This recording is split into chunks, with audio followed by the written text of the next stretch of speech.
함께 1시간 정도 더 기도했는데 기도하면서 하나님께서 많이 우리를 또 회복시키시고 또 하나님 앞에 더 가까이 가게 하신 또 시간이었던 것 같습니다. 기도할 때 좀 하나님 앞에 더 나아가기 위해서는요, 회개가 얼마나 중요한지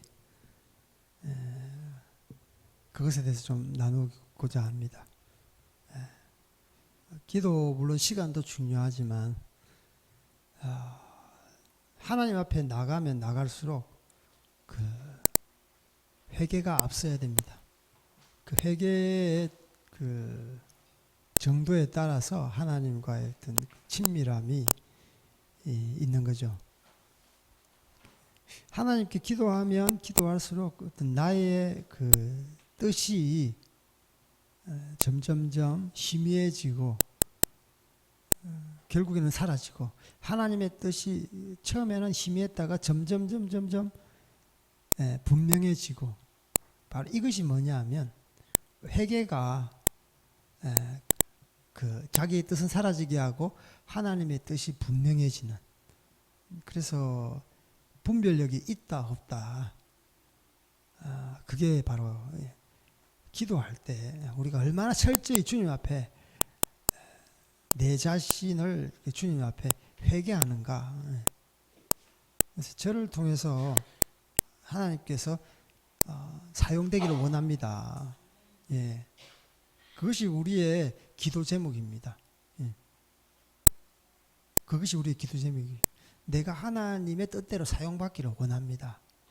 그런데 우리가 하나님 앞에 이렇게 거룩한 도구가 되지 않으면 죄가 덕지 붙어 있고, 죄가 붙어 있는지도 모르고, 그 조그만한 어떤 그 티끌까지도 하나님 앞에서 깨끗이 청소하는. 제가 예전에 이제 대학원 때 그 공대 반도체 관련한 그런 반도체 방막이라고 그래요. 요즘 같아서는 이제 요즘 한참 일본하고 그 무역 전쟁이라고나 할까요? 보복이라고나 할까요? 하여튼 그런 분쟁이 있는데, 반도체 관련해서 그게 뭐 에칭 가스라 뭐 그러잖아요. 불화, 수소 다 화학적인 용어인데요. 제가 이제 그 대학원 다닐 때 연구할 때 반도체 방막, 반도체 위에 그 막을 씌우는데, 그 막을 씌움으로 통해서 어떤 회로선이 이렇게 회로선을 갖다가 이렇게 제작을 하는데, 그 베큐um룸, 진공룸이라고 그래요. 베큐um룸. 거기서는 어떤 파티클, 어떤 먼지도 허용하지를 않습니다.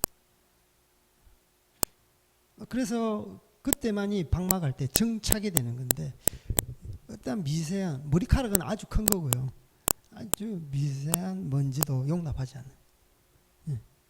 하나님과의 관계 또한 이거와 마찬가지지 않는가.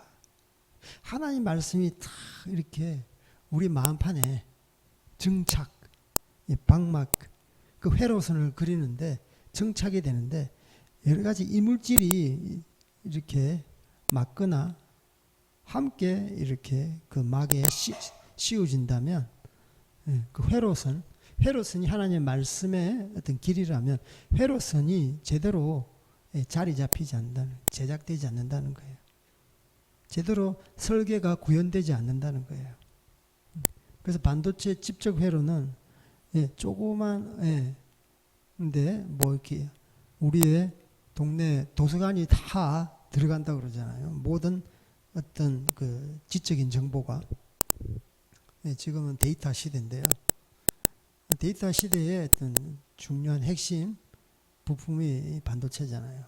그것과 마찬가지로 우리가 하나님 앞에서 이렇게 회개하지 않으면 우리 조그마한 어떤 이물질과 같이 먼지와 같이 하나님을 바로 보지도 못하고 하나님 말씀이 우리 가운데 임하는데 느끼지도 못하고 분명하지도 못하고 예.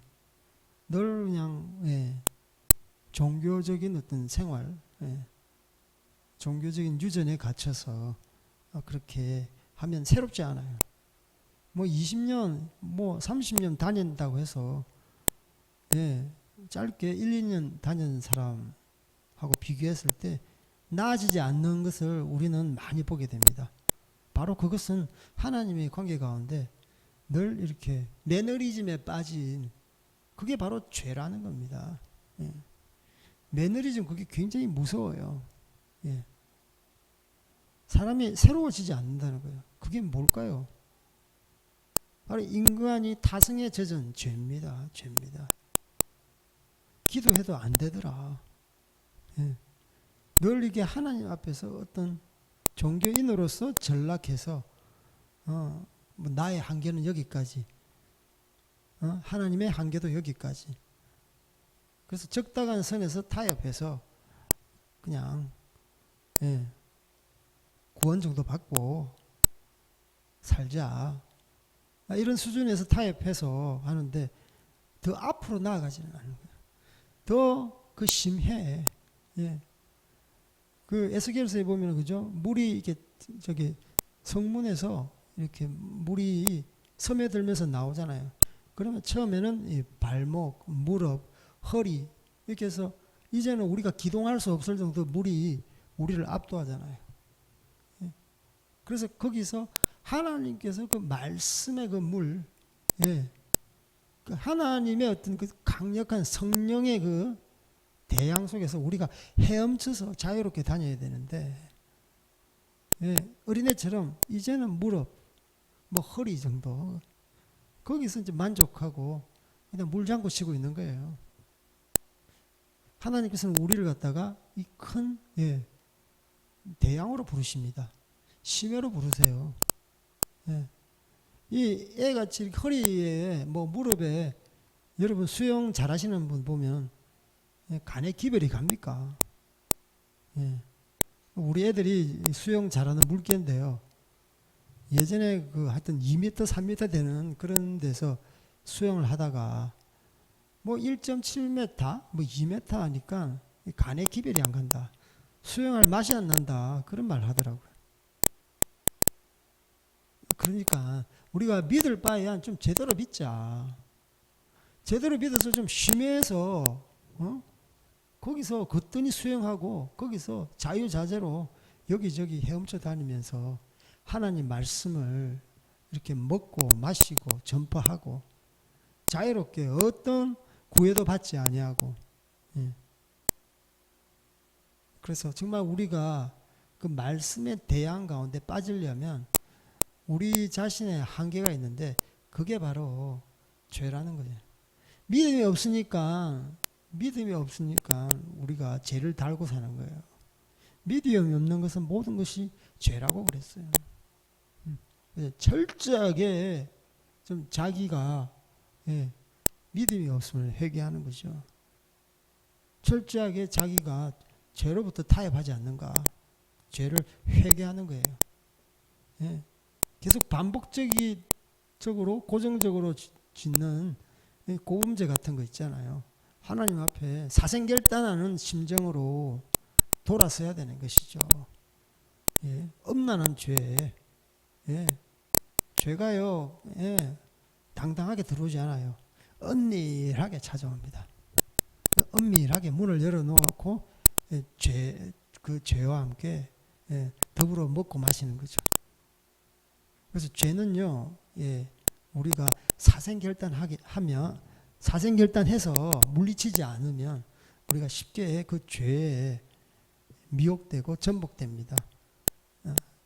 그래서 개인적인 그런 믿음, 개인적인 죄, 성적인 죄, 그리고 사람의 관계로부터 오는 죄가 있잖아요. 그것은 예, 그 사람의 관계가 잘못되면요, 기도가 제대로 안 되잖아요. 두 다리 뻗고 어떻게 잡니까? 예. 요즘에는 얼마나 상처를 많이 주고받는 세상입니까? 이것이 해결이 안 되면 예, 진짜 불편해서 못 살아요. 예. 부부끼리도 보세요. 싸우고 두 다리 뻗고 잡니까? 두 다리 뻗고 자시는 분도 계시나 본데 저는 못 자겠더라고요. 예. 그날 해결하지 않으면 뭐 하여튼 손을 잡고 자야지 좀 이렇게 편하게 자지. 예. 하물며 부부 관계도 그렇는데 매일 만나는 사람, 예. 친인척 가족끼리 그리고 이웃끼리 예. 그런 관계가 이렇게 잘못되었다면 그 또한 예. 하나님 앞에 나아가고 또 직접적으로 그 사람 앞에 나아가서 해결해야 될 부분은 해결해야 되는 것이죠. 그래서 기도가 깊이 나아가려면 우리의 어떤 하나님께 나아가는 것을 방해하는 것이 무엇인가? 그게 바로 죄라는 겁니다. 성경에 보면 이렇게 정말 예배자의 대명사라고 하는 우리 다윗이 있습니다. 다윗은 어디를 가나 하나님 앞에 늘 예배드렸어요. 그분을 찬양하고 악기로 찬양하고 그죠? 여러 가지 아름다운 시로 하나님을 찬양했어요. 그러나 밧세바를 범하는 그런 정말 강간죄죠. 강간죄. 권력을 이용한 간통죄. 그래서 그것 때문에 어떻게 했습니까? 그 죄를 덮기 위해서 또 수작을 하잖아요. 남편 우리아까지 죽여버립니다. 살인까지 저지르는 거죠. 그러니까 자기의 정욕을 갖다가 제어를 못하니까 아까도 말씀드렸던 것처럼 하나님 앞에 사명자는 부단히 달려가야 되는데 쉬었던 거죠. 쉬니까 다름질을 멈추니까 여자가 보이는 거예요. 충성스럽게 잘 이렇게 달려가야 되는데 한 방향으로 이제는 우리아가 다 알아서 하니까 전쟁에서 쉬니까 옆에 목욕하는 여자가 보이는 거예요. 밧세바가 보이는 겁니다. 그래서 그 죄 때문에 그 올가미가 되어서 왕이 뭐 그 당시만 하더라도 뭐 처벌 둘 수 있잖아요. 근데 급탈을 하고 그것을 덮기 위해서 그 유부녀죠. 남편이 있는. 그리고 그것을 덮기 위해서 한참 다름질하고 충성하고 있는 하나님의 군사 우리아를 그것도 죽입니다.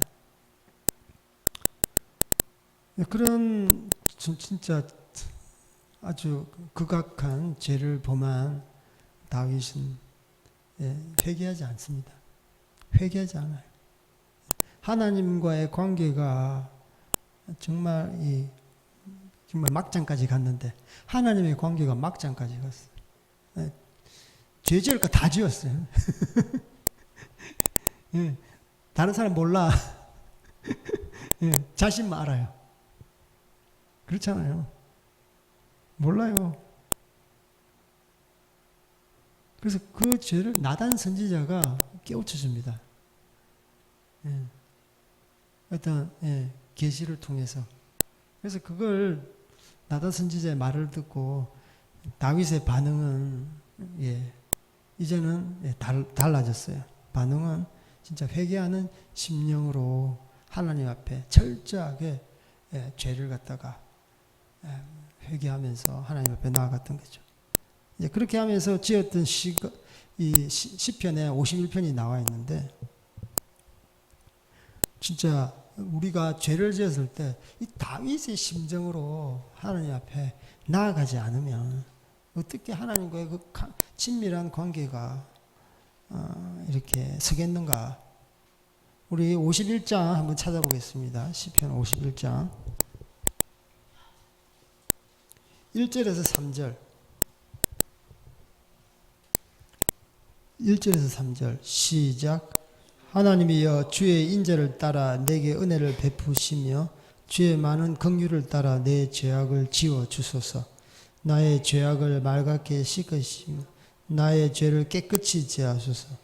무릇 나는 내 죄가를 아오니 내 죄가 항상 내 앞에 있나이다. 예. 그 밧세바 간음 사건, 그 죄를 갖다가 이제 들고 하나님 앞에 나아가는 거죠. 내 죄악을 지워 주십시오.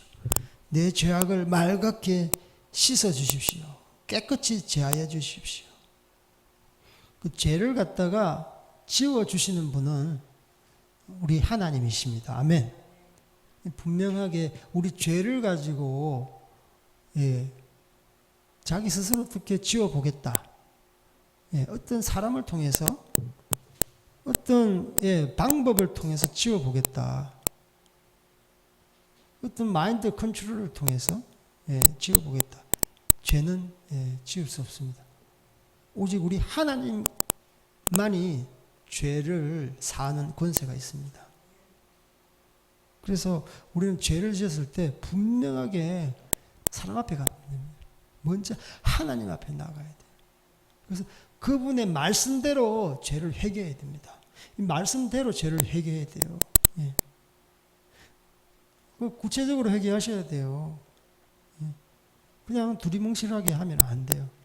하나님 말씀, 간음이면 간음죄, 도둑질하면 도둑한 죄, 부모를 불경한 죄, 불경한 죄, 우상 숭배, 거짓 선지자, 거짓말로 성도들을 미혹한 죄, 엄청 죄가 크죠. 그래서 구체적으로 성경 말씀에 따라서 분명하게 회개를 해야 됩니다. 우리 9절에서 12절 말씀 너무 많으니까 이렇게 못 읽으니까 9절에서 12절 시작. 주의 얼굴을 내 죄에서 돌이키시고 내 모든 죄악을 지워주소서. 하나님이여 내 속에 정한 마음을 창조하시고 내 안에 정직한 영을 새롭게 하소서. 나를 주 앞에서 쫓아내지 마시며 주의 성령을 내게서 거두지 마소서.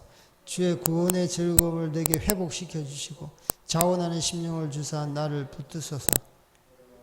여기까지요.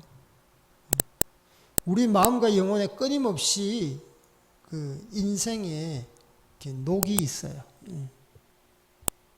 인생의 녹. 그 하나님 앞에 정한 마음이 바로 녹을 제거하는 거예요.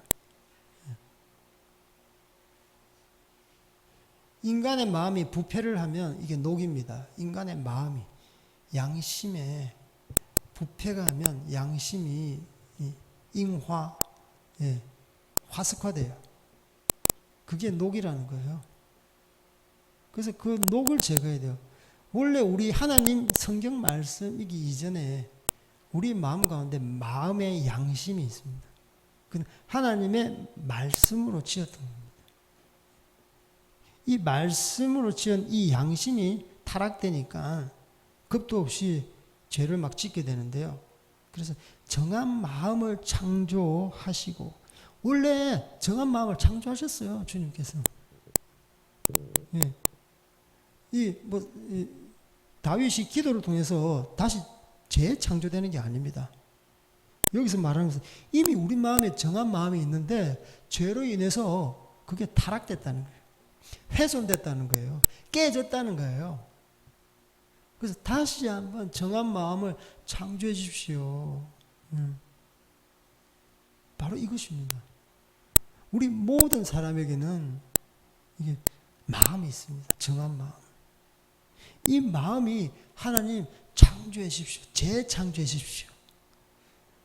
그래서 내 안에 정직한 영을 새롭게 하셔요. 그때마다 정직한 거예요. 죄에 대해서는 죄라고 반응하는 거예요. 그게 정직입니다. 예. 의에 대해서는 의라고 반응을 하는 겁니다. 불이라고 반응하는 거예요. 간음이다, 간음, 죄다 반응하는 거예요. 예. 살인, 예. 내가 살인했구나, 죄구나 반응하는 거예요. 중요한 것은 우리가 회개할 때 주님 내 마음을 새롭게 해주십시오. 나의 그 정한 마음이 다시 한번 깨끗하게 좀 정화시켜 주십시오. 바로 이것을 기도하는 거예요. 다시 한번 우리 마음을 회복시키지 않으면 우리는 다시 죄 지을 수밖에 없는 연약한 자입니다. 나를 주 앞에서 쫓아내지 마시고 주의 성령을 내게서 거두지 마십시오. 이 말씀도 얼마나 진짜 주옥 같은 시입니까? 예. 나를 갖다가 좀 이렇게 거절하지 말아달라고, 성령님께서 함께 해달라고. 주님의 영이 나에게서 떠나가면 나의 존재는 없습니다. 나의 존재는 없어요. 주님 나와 함께 해주셔야 됩니다. 볼지어다 내가 세상 끝날까지 너희와 항상 함께 하시리라. 주님께서는 복음을 전하는 전도자에게 주신 하나님의 약속입니다. 다윗 또한 마찬가지입니다. 성령이 떠나면 자기의 존재의 가치가 없는 거예요. 내가 그냥 허울뿐인 왕이고 그냥 매일 밥 먹고 변속하고 뭐 그런 인간에 불과하다는 거죠. 내게 성령을 거두실 때 주님은 나를 포기하시는 거예요. 이거는 엄청나게 무서운 말입니다. 여러분께 지금 예수를 믿잖아요. 예수님을 고백하는 이유가 뭡니까? 내 가운데 성령님께서 역사하시니까. 성령님께서 주라고 여러분 마음속 가운데 시인하게 만들잖아요. 그래서 성령이 아니면 여러분들이 주님을 나의 주님이라고 시인할 수 없습니다. 그래서 성령이 우리와 함께하지 않는 것은 진짜 이것은 우리가 엄청나게 타락됐다는 거예요. 성령이 우리와 함께 하지 않았다는 것은 그냥 우리가 살기를 포기했다라는 겁니다. 그래서 우리 다윗은 성령을 내게서 거두지 말아 주십시오. 이것만은 얼마나 중요한 것이면 성령을 내게서 거두지 말아 주십시오. 12절에 보면 주의 구원의 즐거움을 내게 회복시키시고 자원하는 심령을 주사 나를 붙드소서. 자기도 자기를 어떻게 하지 못하니까 하나님 나를 좀 붙들어 주십시오. 나를 붙들어 주십시오. 구원의 즐거움으로 나를 즐겁게 해주십시오. 성령이 떠나지 않으면 이런 것들이 자연스럽습니다. 구원에 늘 기쁨과 즐거움이 있고요. 그리고 항상 마음 가운데 자원하는 심령이 있습니다. 억지가 없어요. 억지가 없어요. 억지로 뭘 하게 하지 않습니다. 편합니다. 마음이 편안하니까 하나님을 기쁘시게 하기 위한 여러 가지 자원하는 마음이 생기는 거죠. 예배자는요, 자원하는 심령이 충만한 사람이 이 행동으로 표현되는 게 예배입니다. 자원하는 심령이 충만해. 성령이 충만히 임하니까 어떻게 하나님을 기쁘시게 하고 싶은 마음밖에 없어요. 그것이 예배라는 겁니다. 그러니까 예전에는 진짜 예배하면은 나다라고 할 정도로 진짜 예배의 아버지는 우리 다윗이잖아요. 그런데 이런 예배자도 하나님께서 하신 건 아닙니다. 자기의 정욕 때문에 순식간에 무너져요. 회복할 때는 이겁니다. 주님 성령을 거두지 마옵시고 내 속에 자원하는 심령이 충만히 가득 차 주십시오. 그러니까 예전에 그 예배자로서의 아주 간절한 회복을 하나님 앞에 기도하는 거죠. 다윗이 그랬습니다. 그래서 우리가 하나님 앞에 1시간 기도 훈련하잖아요. 바로 여기 원리가 다 있는 겁니다. 죄가 걸림돌이 되면요, 기도가 길다고 해서 되는 게 아닙니다. 물론 기도의 양도 중요합니다. 기도의 시간 중요합니다. 근데 그걸 좀 더 단축시키기 위해서는 하나님과의 깊은 심해까지 들어가기 위해서는 우리 가운데 죄를 계속적으로 지워야 되는 거죠. 제거해 주십시오. 맑게 해 주십시오. 닦아 주십시오. 그리고 우리 마음을 주님 새로운 마음 창조해 주십시오. 창조해 주십시오. 정직한 영을 새롭게 해 주십시오. 그래서 우리 마음 가운데 성령이 충만해서 우리 가운데 자원하는 심령이 가득 차 주십시오. 이렇게 하면 진짜 이 세상을 이기고도 남는, 그리고 진정한 예배자가 되는, 하나님께서 예배자를 찾으십니다. 아멘. 오늘 우리가 1시간 정도 기도했는데요. 우리 사람은 다 죄인인지라 때로는 실수할 수 있어요. 때로는 실수할 수 있다라고 하면서 우리가 죄를 갖다가 정당화할 수는 없습니다. 죄는요, 철저하게 싫어합니다. 죄 가지고 하나님 앞에 설 수 없어요. 그래서 어차피 하나님 앞에 기도할 때, 그 기도 시간 안에 하나님과의 관계가 더 깊어지고 친밀해지기를 주님의 이름으로 축복합니다. 아멘. 우리 다시 한번 한 30분 정도 기도할 때 주님 저희들 마음, 정한 마음을 주시고, 죄 있는 마음 주님께서 죄를 제거하여 주시고, 우리가 성령 충만함으로 자원하는 심령이 회복되게 하여 주시옵소서. 이것을 위해서 우리 주님